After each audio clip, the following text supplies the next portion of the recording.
Assalamualaikum warahmatullahi wabarakatuh. Alhamdulillahirabbil alamin. Assalatu wassalamu ala asrofil anbiya'i wal mursalin wa ala alihi washabihi ajmain amma ba'du. Hai, apa kabar para sahabat hakiki? Alhamdulillah. Hari ini kita akan mencoba membahas berkaitan dengan apa saja sih yang perlu dipersiapkan pada saat keberangkatan umroh. Ini mungkin pembahasan secara umum, apalagi kan ini sudah akan mendekati masa-masa akhir pandemi dan juga ya insya Allah semoga nanti ke bulan September atau Oktober atau tetap di tahun ini selalu dibuka, hal-hal apa saja yang perlu dipersiapkan ya. Mungkin ada beberapa juga yang mungkin selama ini kan karena kelupaan karena musim umroh mundur. Nah, ini kita coba ingatkan lagi, tapi di sini kita bahas agak sedikit lebih umum. Nanti video berikutnya kita akan bahas agak lebih detail gitu ya, apa-apa aja barang-barang pribadi yang perlu dibawa.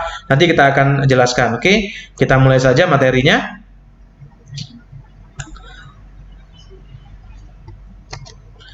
Oke. Apa saja yang harus dipersiapkan sebelum berangkat umroh? Tentunya ada beberapa hal yang dibagi ya, baik persiapan secara fisik, mental, ibadah, spiritual ya. Nah, kita akan jelaskan di sini. Tapi sebelum itu jangan lupa klik tombol subscribe dan aktifkan loncengnya supaya kami juga terus semangat mengupdate dan membuat video-video baru yang berkaitan dengan umroh dan haji. Oke, yang pertama mempersiapkan berkas persyaratan untuk berangkat umroh.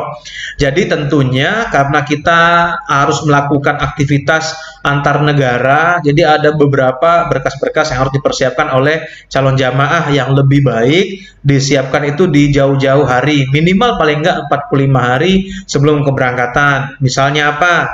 Paspor. Setelah paspor nanti pas foto dan juga vaksin meningitis, seperti itu ada ICV atau ICP yang dikeluarkan oleh kantor kesehatan pelabuhan, dan juga biasanya nanti ada data-data pribadi, KTP, fotokopi KTP, KK, ya, buku nikah ya. Jadi hal-hal ini harus dipersiapkan dan bisa diberikan jauh-jauh hari sebelum keberangkatan ya, paling tidak 45 sampai 30 hari sebelum keberangkatan. Lebih cepat lebih baik, supaya apa? Supaya nanti proses isu tiket, pembuatan manifest, terus juga isu visa atau pengeluaran visa itu lebih gampang dan lebih cepat. Jadi berkas-berkas ini harus dipersiapkan. Yang kedua, menjaga kesehatan. Nah, perlu diketahui bahwa umroh atau haji, ya terutama kita bahas umroh dulu, kebanyakan aktivitas yang dilakukan adalah aktivitas fisik ya. Jadi kalau misalnya kita liburan ke Bali atau kita liburan ke Malaysia atau Singapura, itu lebih banyak adalah aspek wisatanya ya. Kita datang foto di bus, tidak ada ritual-ritual yang memang perlu kita jaga ya.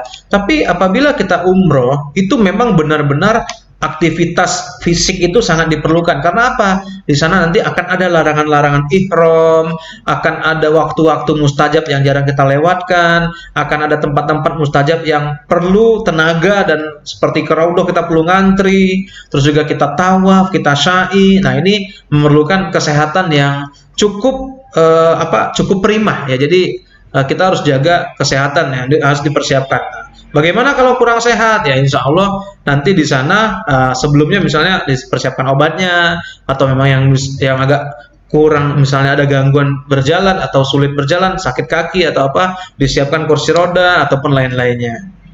Yang ketiga, kita lihat apa lagi? Yang ketiga adalah mempersiapkan keperluan pribadi. Nah, mungkin nanti ini akan kita bahas sama kesehatan tadi ya, akan kita bahas di video terpisah.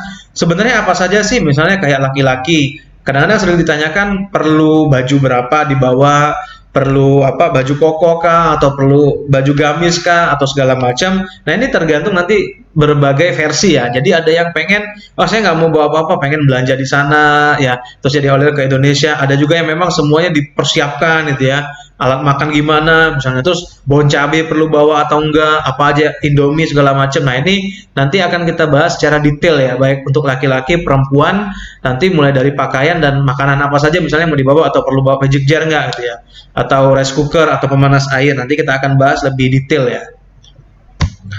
Dan yang berikutnya adalah mengetahui aturan di Arab Saudi. Nah, ini juga penting. Jadi rekan-rekan, misalnya contoh membuang sampah gitu ya.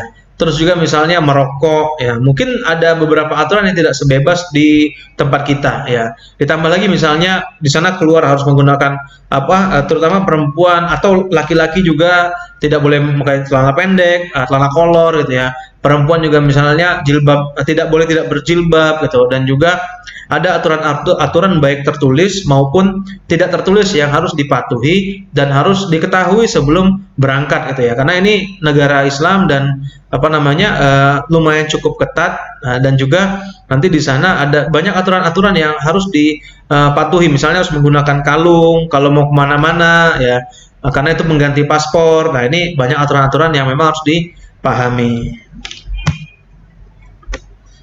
Oke, yang berikutnya mengetahui musim di Arab Saudi. Nah, biasanya Arab Saudi ini kalau kita bagi musimnya mulai dari Desember itu sampai dengan Februari. Ya. Misalnya Februari atau awal Maret ini biasanya dingin ya. Jadi kalau musim seperti ini, berangkat seperti ini harus siap-siap baju dingin, jaket, dan juga siap-siap obat-obat ya. Kalau nanti misalnya ada penyakit-penyakit yang diakibatkan oleh cuaca dingin. Maret, April, Mei biasanya agak panas ya. Biasanya agak udah mulai berangsur panas gitu. Nah, kalau Ramadan biasanya panas. Haji juga biasanya selalu musim panas. Hanya mungkin 2019 kemarin yang ada turun hujan ya. Jadi harus mengetahui musim-musim Arab Saudi, jangan sampai nanti musim dingin nggak bawa jaket gitu ya. Tapi musim panas malah bawa jaket. Jadi ini harus diketahui musim-musim di Arab Saudi. Terima kasih telah menonton video ini. Silakan apabila nanti ada hal-hal yang mau ditanyakan, dan kita mohon untuk like juga dan komen, dan silakan share video ini sebanyak-banyaknya apabila dirasa bermanfaat. Sama jika ada pertanyaan berkaitan dengan haji umroh, silakan bisa tanyakan di komen langsung, dan insya Allah nanti kita akan sering-sering upload video-video berikutnya. Wassalamualaikum warahmatullahi wabarakatuh.